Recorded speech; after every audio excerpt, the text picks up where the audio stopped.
नमस्कार दोस्तों, आप सभी का कनेक्शन नेटवर्क के कॉर्पोरेट शो हाई फ्लायर्स में स्वागत है। मैं सुनील मुदगल आपके सामने आज एक नई प्रगतिशील कंपनी को लेकर उपस्थित हूं।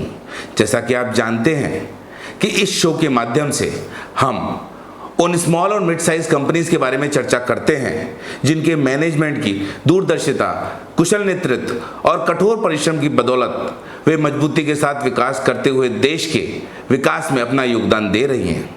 आज हम बात करेंगे फार्मास्यूटिकल इंडस्ट्रीज की 40 साल पुरानी एक ऐसी कंपनी की जो पूरी तरह कैश रिच और डेट फ्री कंपनी है और इस कोविड संकट में भी विकास पथ पर आगे बढ़ती जा रही है और अब विदेशों में विस्तार करते हुए ग्लोबल इंडिया फार्मा कंपनी बनने जा रही है। जी हाँ, हम बात कर रहे हैं मुंबई की क्लिच ड्रग्स इंडिया लिमिटेड की।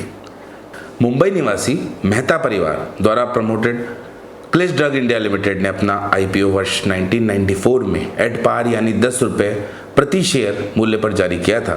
पिछले 26 वर्षों के दौरान क्लिच ड्रग ने अपने इन्वेस्टर को अच्छा खासा रिटर्न प्रदान किया है। वर्ष 2012 में क्लिच ड्रग भारत की सबसे बड़ी इंजेक्टेबल निर्माता बन गई थी, लेकिन 2016 में इसने उत्तराखंड स्थित अपना बड़ा इंजेक्टेबल प्लांट एक अमेरिकन कंपनी को $56 मिलियन में बेच दिया था।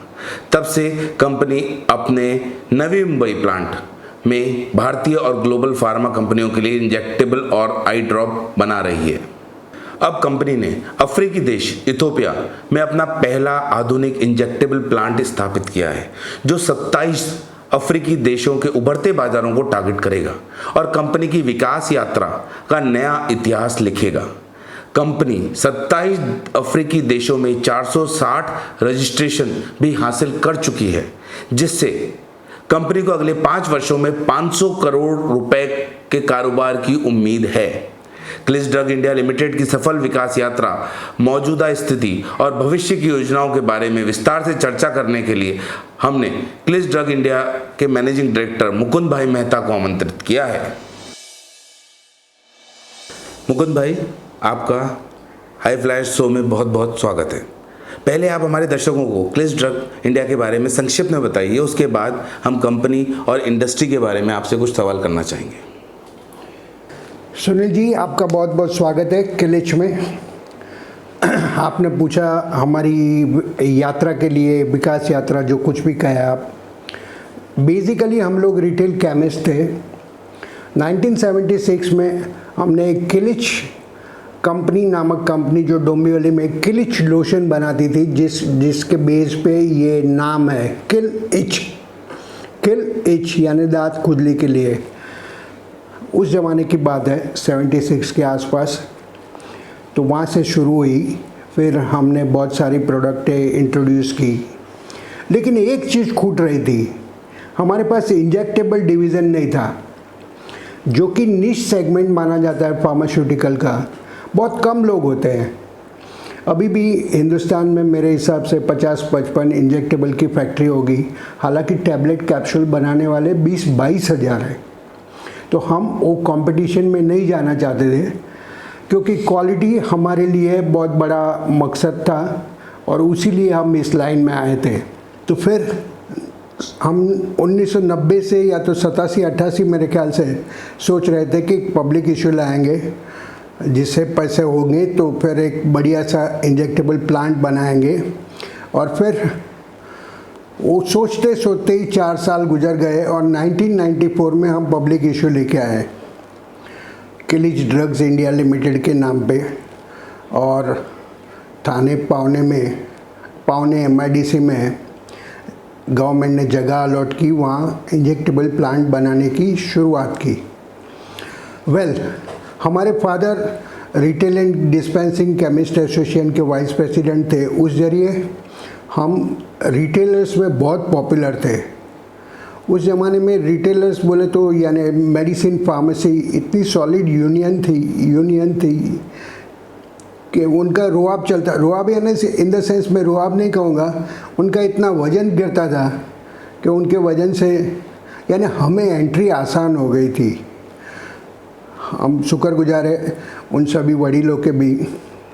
तो वैसे हम 96 में ये प्लांट बना के रेडी हो गया। अभी दोनों अलग अलग लाइन थी, काम कर रहे थे ओटीसी में, फिर आ गए इंजेक्टेबल में। तो सबसे पहले हमें काम मिला यानी मर्क शार्प डॉम, अभी जो वो कार्ड के पास है उसका, और फिर हमारी क्वालिटी वगैरह और फैक्ट्री की डिज़ाइन वगैरह देख के फटाफट बड़ी बड़ी कंपनियां आना शुरू हो गई। यानी पहले मर्क शार्प डॉम, बाद में रैनबैक्सी, बाद में इंटास, बाद में अब हुज ऑफ फार्मास्यूटिकल हमारे पास इंजेक्टेबल में आना शुरू हो गए। 2002 में हमारे प्रधानमंत्री अटल बिहारी वाजपेयी ने नॉर्थ के रीजन को एक्साइज फ्री जोन कर दिया। नॉर्थ के रीजन बोले तो जम्मू कश्मीर, हिमाचल, उत्तराखंड और वो 7 सिस्टर। अभी उस ज़माने में 16% एक्साइज रहा करती थी। तो रैनबैक्सी जिसका हम 50-55% काम कर रहे थे, उन्होंने कहा कि भाई या तो आप उधर जाइए या तो हमें और दूसरे से टाई अप करना पड़ेगा। तो उस सिलसिले में हमने हिमाचल के छिवाड़े के गांव में, यानी बॉर्डर पे, हिमाचल और उत्तरांचल के बॉर्डर पे पॉन्टर साहिब करके एक गांव है, और जो सिख धर्म का बड़ा केंद्र स्थान है और बड़ी पायस भूमि है। वहाँ मेरे ख्याल से 13-13.5 एकड़ ज़मीन इकट्ठी की और वहाँ एक मॉडर्न प्लांट बनाने की शुरू की।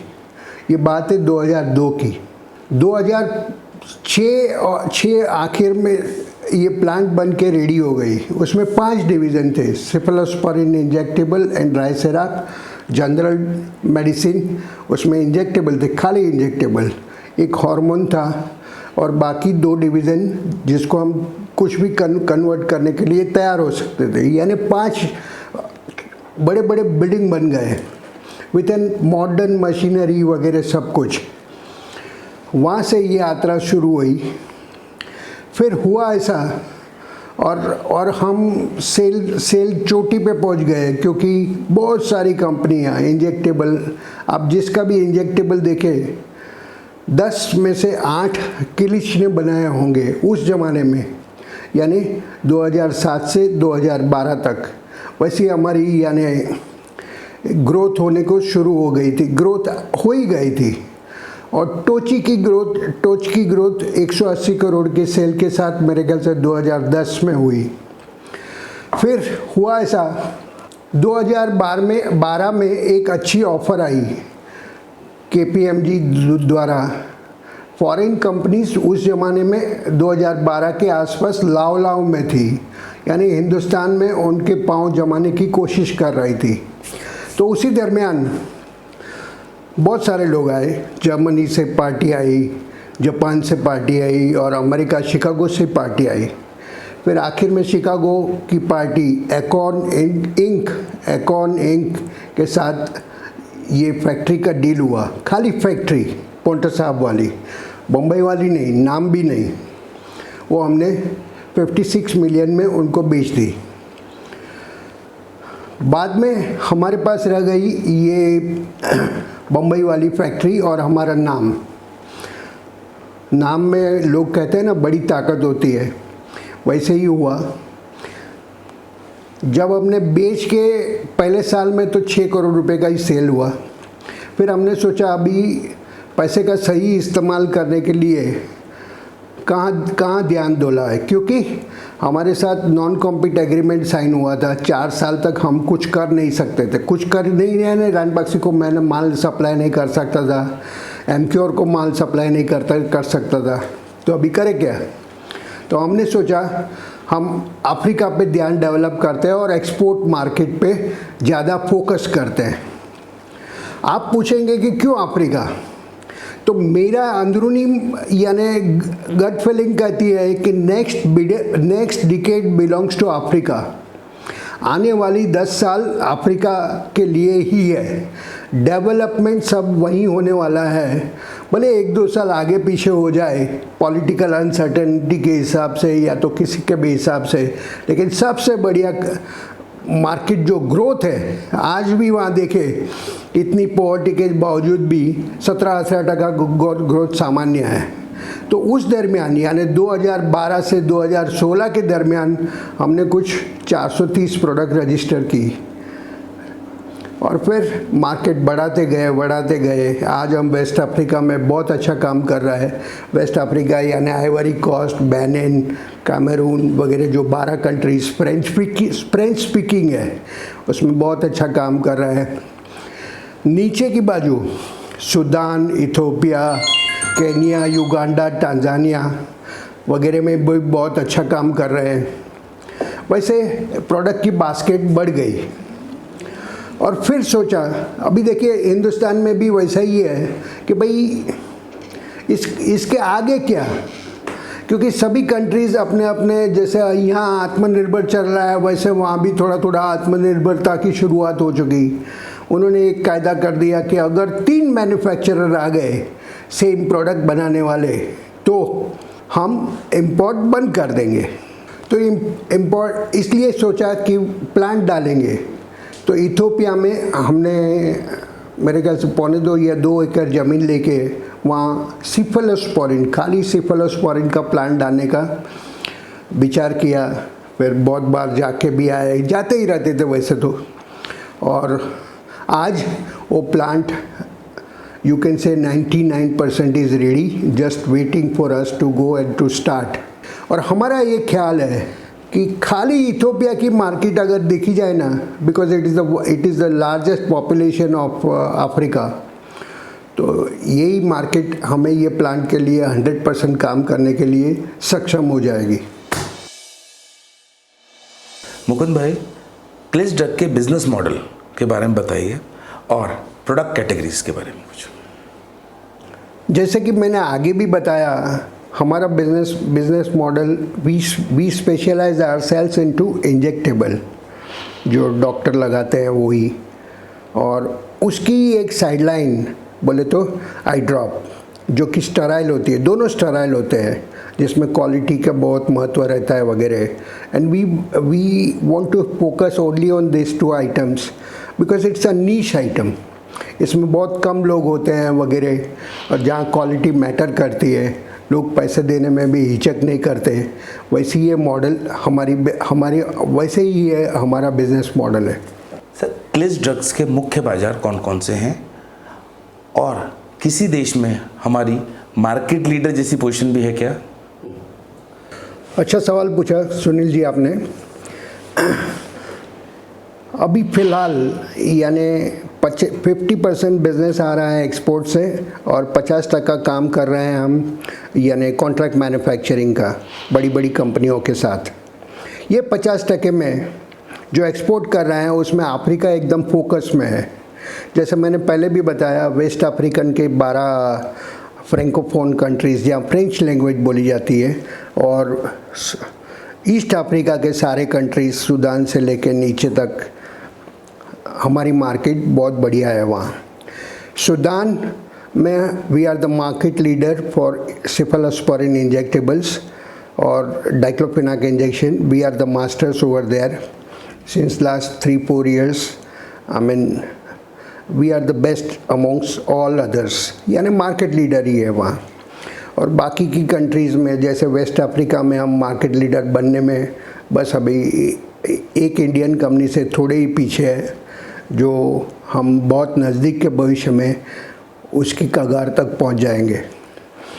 रिगार्डिंग इंडियन ऑपरेशन, इंडियन जो हम कॉन्ट्रैक्ट मैन्युफैक्चरिंग काम करते हैं, जैसे मैंने पहले भी कहा था, अभी भी हमारे साथ यानी इंटास की निश प्रोडक्ट, अजंता, इंडेको फार्मा वगैरह वगैरह कई सारी कंपनीज इंडिया की हुज़ हमारे साथ काम कर रही है।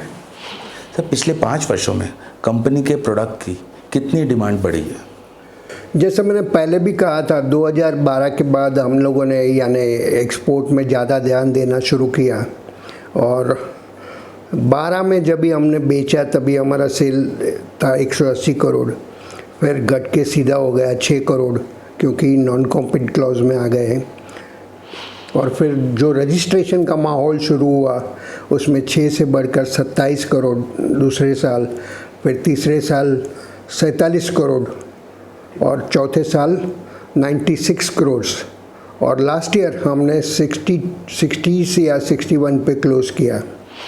तो वैसे ग्रोथ तो काफ़ी हुई इसमें, यानी अप्स एंड डाउन थोड़े बहुत रहे भी, लेकिन हम जिस लाइन में हैं, यानी जिस मेडिसिन की लाइन में, इंजेक्टेबल की लाइन में है, उसमें हमें तो काफ़ी ग्रोथ दिखाई दे रहा है। यानी we should bounce back with 15-20% very easily. Sir, आपने इथोपिया में बड़ा इंजेक्टेबल प्लांट लगाया है, इसमें कितना निवेश किया और उसकी कैपेसिटी क्या है?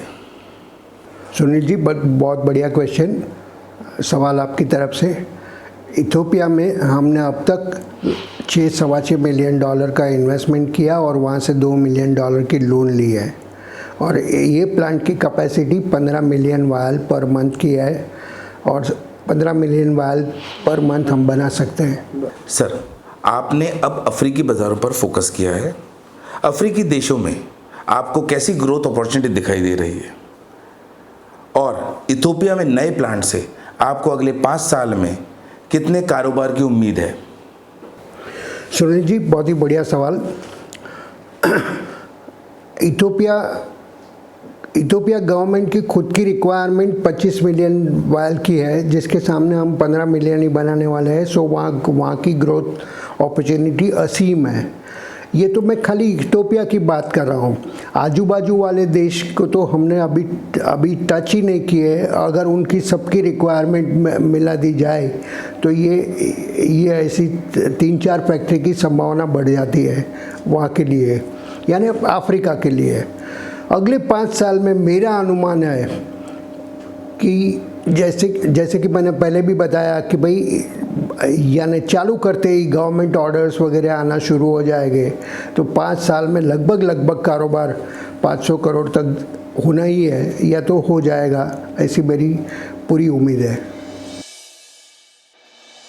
आपके मौजूदा नवी मुंबई प्लांट की कैपेसिटी क्या है और कैपेसिटी यूटिलाइजेशन कितना हो रहा है? हमारी नवी मुंबई प्लांट की कैपेसिटी यूनिट्स में देखें तो 55 मिलियन वायल या तो एम्पूल या तो आई ड्रॉप हम बना सकते हैं, टोटल सब मिला के। और इस कोविड के समय में भी हम 75-80% पे काम कर रहे हैं। कृपया आप हमें क्लिच ड्रग की मैनेजमेंट टीम और की पर्सन्स के बारे में बताइए। क्लिच ड्रग की मैनेजमेंट टीम में मैं मुकुंद मेहता, जो ओवरऑल कंपनी के कारोबार देख रहा हूँ। मेरे नीचे भाविन मेहता, जो कि मैनेजिंग डायरेक्टर है और कंपनी का प्लांट और उसकी मार्केटिंग देख रहे हैं। उसके नीचे सारी मार्केटिंग की पोज वगैरह हैं। और मीरा मेहता है, जो कि अकाउंट्स और बैंकिंग वगैरह देख रहे हैं। हमारा CFO सुजीत कुमार दास, जो ओवरऑल अकाउंटिंग वगैरह यानी आउटस्टैंडिंग वगैरह देख रहे हैं। साथ में हमारे पास बहुत बढ़िया इंडिपेंडेंट डायरेक्टर की टीम है, जिसमें एक है प्रोफेसर मूर्ति, जो कि SP जैन में यानी मार्केटिंग पढ़ा रहे हैं और हमें गाइडेंस भी दे रहे हैं ये सेल के बारे में या तो मार्केटिंग के बारे में। दूसरे इंडिपेंडेंट डायरेक्टर है V राजन, जिसको फार्मा लाइन का बहुत बढ़िया अनुभव है। He started his career with Pfizer and now he is doing his own. तो बहुत बढ़िया इंडिपेंडेंट। और तीसरे हमारे इंडिपेंडेंट डायरेक्टर है हेमांग इंजीनियर, जो कि सॉलिसिटर फर्म जगदीश के पार्टनर है। सर, आपकी कोर स्ट्रेंथ और की कॉम्पिटिटिव एडवांटेज क्या है? सुनील जी, हमारी कोर कॉम्पिटेंसी इंजेक्टेबल मैन्युफैक्चरिंग में है, चाहे वो पाउडर होवे, लिक्विड इंजेक्टेबल्स होवे या आई ड्रॉप्ड होवे। इसमें हमारे पास 24 साल का अनुभव। दूसरा, 440 प्रोडक्ट के आजू बाजू हमारे रजिस्ट्रेशन जो हुए फॉरेन कंट्रीज़ में, पर्टिकुलरली अफ्रीका में, वो हमारी कोर स्ट्रेंथ है। अफ्रीका को जिस तरह हम समझ रहे हैं, हम समझ रहे हैं, मुश्किल है किसी के पास भी इतना अफ्रीका का अनुभव होना। सर, वर्ष 2017 से 19 तक कंपनी का टर्नओवर 3 गुना बढ़ा, लेकिन 2020 में घट गया। पहला, ऐसा क्यों? और साथ में आगे के लिए हमारी क्या स्ट्रेटजी होगी? सुनील जी, 2017 से 2019 तक जो यानी ट्रिपल जंप हमने लगाई सेल की वगैरह की, उसके 2-3 कारण हैं। एक तो हमें एक टेंडर प्रोसेस में गए थे और टेंडर मिलना शुरू भी हो गए थे वगैरह। पर्टिकुलर 2020 में हमने यानी थोड़ी सी स्ट्रेटजी चेंज करके बिल्कुल टेंडर पर निर्भर न होते हुए बाकी की अफ्रीकन मार्केट जो हमारे उभरती दिखाई रही है उसमें एंटर करना शुरू किया। हालांकि उस वक्त 1-2 टेंडर लगे भी नहीं, वो भी कारण हो सकता है, लेकिन हमारा फोकस अभी यही है कि साथ साथ में टेंडर के साथ साथ में ये मार्केट पे भी ध्यान दिया जाए जहां हमारी खुद की प्रोडक्ट रजिस्टर्ड है, ताकि ये इतना भारी उछाल या तो नीचे जाने की कोई संभावना न रहे। इसके अलावा लास्ट क्वार्टर में कोरोना की वजह से हमारे 15 करोड़ के ऑर्डर हम डिस्पैच नहीं कर पाए। ये भी थोड़ी बहुत वजह रही होगी। सर, पिछले साल हमारा प्रॉफिट मार्जिन काफ़ी कम रहा, उसका क्या कारण और फ्यूचर में क्या स्ट्रेटेजी रहेगी? पिछले साल के 6 महीने, लास्ट के आखिरी के 6 महीने देखे तो 3 महीने कोविड वाले वगैरह में प्राइस की काफ़ी फ्लक्चुएशन रही, रॉ मटेरियल के प्राइस की। लेकिन हमने ऑर्डर बुक कर लिए थे, तो हमारी एक प्रेस्टीज के हिसाब से हमें वो पूरे करने ही थे। तो थोड़ा फार उसकी इफ़ेक्ट भी इसमें रही कि हमें रॉ मटेरियल ज़्यादा प्राइस में ख़रीदना पड़ा और फिर यानी अपने तय भावों में उसको बेचना पड़ा। ये बात के ये पर्टिकुलर ये साल में हमने हमारी स्ट्रेटेजी के मुताबिक अफ्रीकन मार्केट पे यानी अपनी खुद की प्रोडक्ट पे ज़्यादा ध्यान दिया है। मुझे लगता है कि ये हमारी स्ट्रेटेजी से प्रॉफिट मार्जिन काफ़ी हद तक इम्प्रूव हो जाएगा, जिसमें कोई कंसर्न नहीं हमें तो नहीं दिख रहा है। सर, आपकी बिजनेस डेवलपमेंट स्ट्रेटजी क्या है और ऑर्डर बुक कितना है? बिजनेस डेवलपमेंट स्ट्रेटजी की बात करूँ तो एक तो हम अफ्रीका में यानी ज़्यादा तौर पर कंसंट्रेट करना चाहते हैं। जैसे मैंने पहले भी कहा था कि मैं ऐसा समझता हूँ आने वाला दशक अफ्रीका का है, इसलिए हम वहाँ फोकस कर रहे हैं। और ऑर्डर बुक की बात करें तो हम लगभग नवंबर-दिसंबर तक पूरी तरह बुक है। ये हमारी बम्बई प्लांट से और आने वाले 2-3 महीनों में तो हम इथोपिया प्लांट भी शुरू कर पाएंगे, तो कोई तकलीफ नहीं होनी चाहिए। सर, कंपनी की वर्किंग कैपिटल साइकिल कितनी है? लगभग यूँ समझिए 90 से 100 दिन के करीबन पैसे का चक्कर फिर जाता है।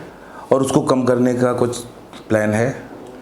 कम करने में हम जिस देश में काम कर रहे हैं वहाँ एलसी वगैरह की फैसिलिटी बहुत कम है, तो ये कम तो नहीं हो सकेगी। लेकिन अभी हमारी नई स्ट्रेटजी के मुताबिक हम एडवांस मांग रहे हैं कि 50% एडवांस दो, 50% माल डिस्पैच करते ही हमें चाहिए वगैरह। काफ़ी हद तक हम सक्सेसफुल रहे हैं। सर, अगले 3 से 5 सालों में कंपनी और इंडस्ट्री की क्या ग्रोथ अपॉर्चुनिटीज़ रहने? सुनील जी, अगले 3 से 5 साल में हम जहाँ तक सोच रहे हैं वहाँ तक हमारी इथोपिया फैक्ट्री चालू हो जाएगी, जिसमें गवर्नमेंट के डिमांड के हिसाब से हमें काफ़ी ग्रोथ अपॉर्चुनिटी यानी संभव दिख रही है। दूसरा, ये प्लांट के अभी तो शुरू नहीं हुआ है, लेकिन हमें कई कंट्रीज से ऑफ़र आ रही है कि आप हमारे यहाँ आओ, हमारे यहाँ फैक्ट्री बनाओ वगैरह।